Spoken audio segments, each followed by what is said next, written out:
Welcome to the very first episode, I'd Mum Hot Coffee, a little series where I take busy mums out for a coffee. My son is 7 and my daughter is turning 4 next week. In the morning because it's just me and I have to get them ready for school. The worst part of the day. Morning chaos. I've been trying to wake up early before the kids and sometimes I even get dressed before them, which is a plus. Like even if it's just 15 minutes, little bit of me time, starting your day in a calm rather than straight away the screen, the noise.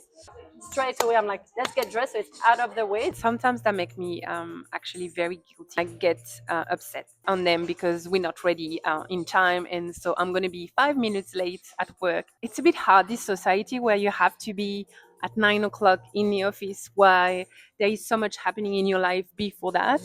That's the worst part. A rushed kid is an anxious kid. You have to go to work, you have to be to that doctor appointment. How do you combine that with also not making your kids anxious by rushing them all the time? So I think you made a very good point. That's a really The buffer, yeah. so no one is rushed, and then otherwise you get stressed, you get anxious, and you might be reactive and like snappy. It's the lack of control I can have over the mess. Really hard, I think, and stressing is that there's things that when you have kids that you cannot control in your own environment. How do you release control and you're okay to not control, and then is But then you live in mess, and yes. sometimes the And mess if is it's stressful. actually Yeah. bothering you, and then which most of us are, like as it's been proven by research. But the other thing is, how could you create habits in your family? The home is not just your problem, but it's like Yep. everyone. Declutter as much as you can, because everyone in a family will benefit from having less cluttered environment, and it's so much easier, especially for young kids, to like be able to pick up after themselves, and it become easy for them if there's not as much stuff. Where we have a reward system or he earns tickets, Yes. and then if he does a chores, then he will get a ticket. So that's for him, that's something that he's really exciting about. And sometimes he will even pack up his bedroom and come to me and say, "Mommy, I packed up my bedroom. Give me my tickets." Yeah. Do you know he fold his clothes? Like he literally fold his clothes and put them away. He's 18 months old. So stress, overwhelmed coming in your body. How do you cope with it? That's panic, and then I'm just gonna yell. So he's gonna froze, and he's gonna do what I'm telling me to do because he knows that if I'm such high speech, it means like yeah, I'm in business. So and that's so too dangerous. So that's really hard to not snap I mean, this listen, panic there moment. is situations when, especially when there's danger involved. Yeah, Like, I mean, we're not mashing, and I think I was super late, or yeah, you know, I always. was like Yeah, just super stressed, or you know, I had like I yeah. knew I had a hard day at work coming, and you know, a stressful day, and like you had that stress within you. So I have techniques I always go to, and sometimes I push my foot in the ground, or you can do deep breathing. This one is a good one because my daughter loves to do it. So when there is any sort of anxiety in a home, now she asks for it. So it's been proven that the deep breathing is one of the techniques that's the most calming. The air passages in your nose that actually calm your nervous system. So I don't have much time to think of all the admin around a household, and I find that I was kind of behind, like this year for Christmas. me too. Yeah, like completely behind before Christmas. Like You had to taking, step he up. had to step up. But yeah, I came lately to realize that I need more structure as well into that.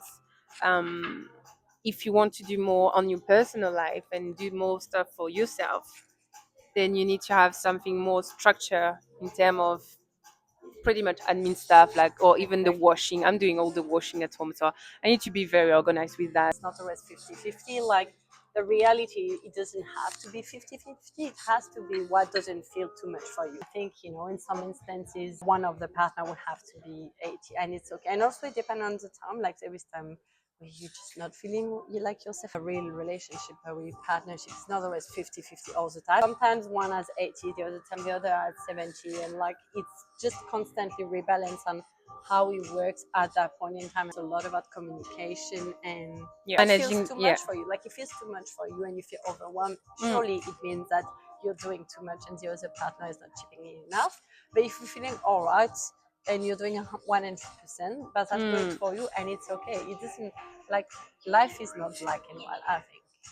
New age parenting where we're expecting to be so much to our Yes. children, but the generation before, yeah, children are not a priority. And it's good that we evolve so much in our parenting, but also, You don't want to spend some time with them at some point, and that's okay to take a and break. then no one's going to be happy. Like if the No. parents are happy, rested, having a good time, the kids maybe they spend more time at aftercare, but then they're going to come home and it's going to be so joyful at home. So it's Yeah. also much a better experience for everyone. Not working.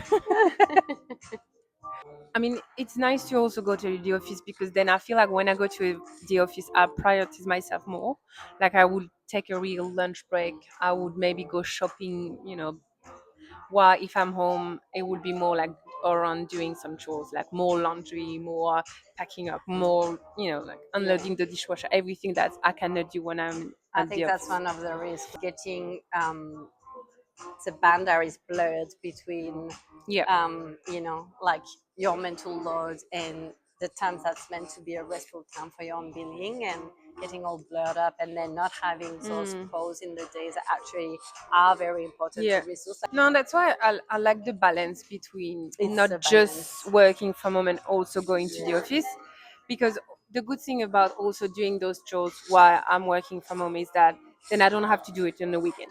And I can just enjoy a bit more with my kids. It's less stressful, it's less.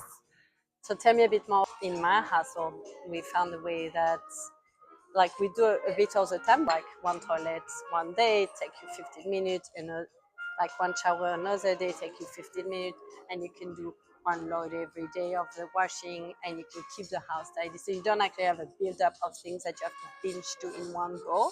So how do you deal with that? Because I feel like that's a lot of the people have the struggle that they either live in a mess, or either spend their whole Sunday cleaning up or tidying up, and then So I'm never gonna spend a whole day tidying up. But I would tend to do maybe a Saturday morning until we go for the swim lesson, something like that, where I will take maybe 2 hours where I'm gonna try to do a lot of things. But like for let's say the washing, then I would try to do it on a Friday, on a Monday, and I would do 4 on this day. And then during the week, I'm not really gonna do it. I find that sometimes I like the idea of doing a little bit every day, but then I feel like if I miss it, then I have way too much to come back. Yeah, I'm a bit on a struggle at the moment, trying to find the right balance of trying to keep the house under control during the week, so I have less to do during the weekend. But I'm not. removing the guilt is also important. Yes, Like, it's more like when you it, know, it builds up. Like obviously we do the dishes every day because that's the worst thing you can just build. yeah. Which is the Thank you point. so much for your time, Sophie. It was Thank you. wonderful. That was fun. So that was our first episode. If you have any question you want me to cover in my next Side Mom Hot Coffee, please send them to me